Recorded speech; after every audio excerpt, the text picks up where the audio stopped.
Já, Siggi, nú erum við hérna á undirgöngunum. Já. Það hefur lítið breyst hérna, eða hvað?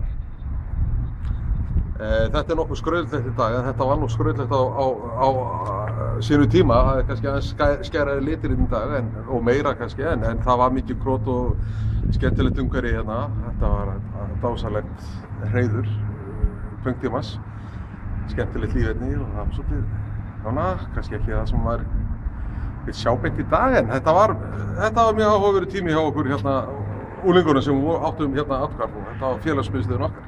Og voru ekki allir skítræddir við ykkur pönkarana á þessum tíma? Þið voru svolítið svona ókveikjandi, var það ekki? Við vorum voðalega saklausar sálir, sko. Það kannski lúkið á okkur var kannski ekki alveg kannski svona kirkjuræknir einstaklingar að sjá, sko, en við vorum nú fallega sálir þegar að innri maðurinn kom í ljós, sko. En hér Max að minnast og hérna áttu marga félaga í undirgöngunum. Já. Og hérna eitthvað sem stendur upp. Þetta bara fræflarnir, þeir fæðast hér? Fræflarnir fæðast hérna, já, og tengjast hérna við Hólaskóla. Hérna var eiginlega svona bara hittingsstaður. Hérna hittust við og var svona tekið aðeins á því hérna í smá drykju og spjalli og gleði og svona partístaður.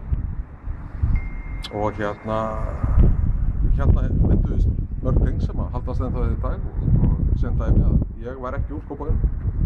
Ég var á Álftanesinu og hérna fór að sækja hérna inn til 13 ára gamall og hérna þetta var svona fram til 15-16 eitthvað svoleiðis sem að var svolítið tíðugestur hérna.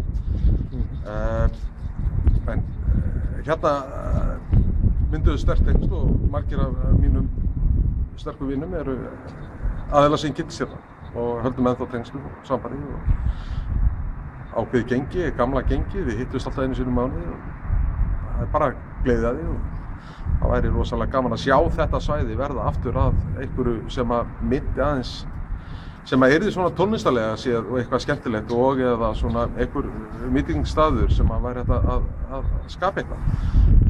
Þetta er sorglegt að þetta sé lokað.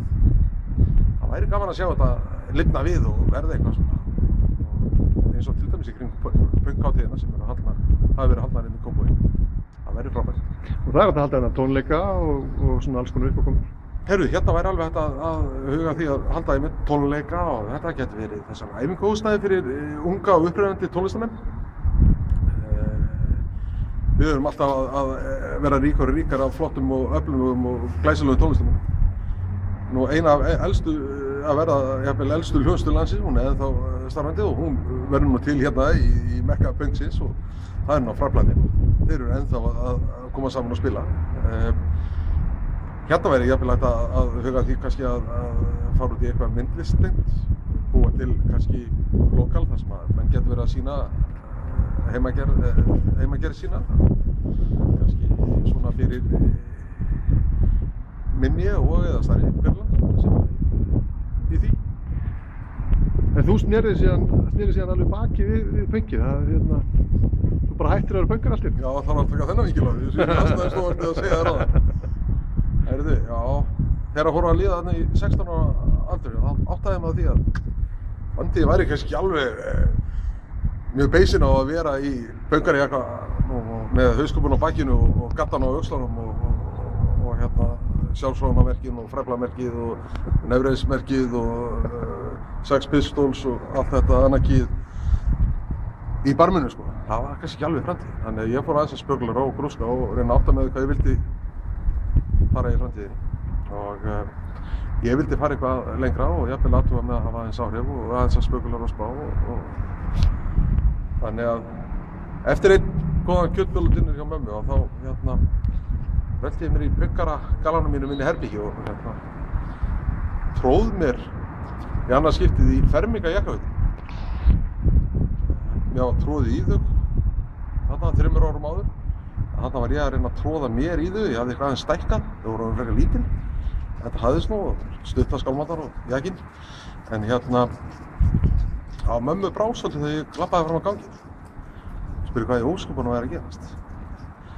Ég sagði henni að ég ætlaði að fara á fund hjá Sjálfstæðisflokknum. Og ég vissi ekki hvert hún ætlaði að fara blessuð minning hennar, en hún lifði við þetta þau árin nokkur og ennþá er ég að pöngast í sjálfsálfum og hugað borgar og landsmálum og svona í bakliðinu, en já, það þurfti aðeins að endurskoða framtíðina þarna, en ég myndi ekki vilja hafa mistað því að hafa átt sér dásamlega ár, það voru mjög skemmtilega ár, margs að minnast.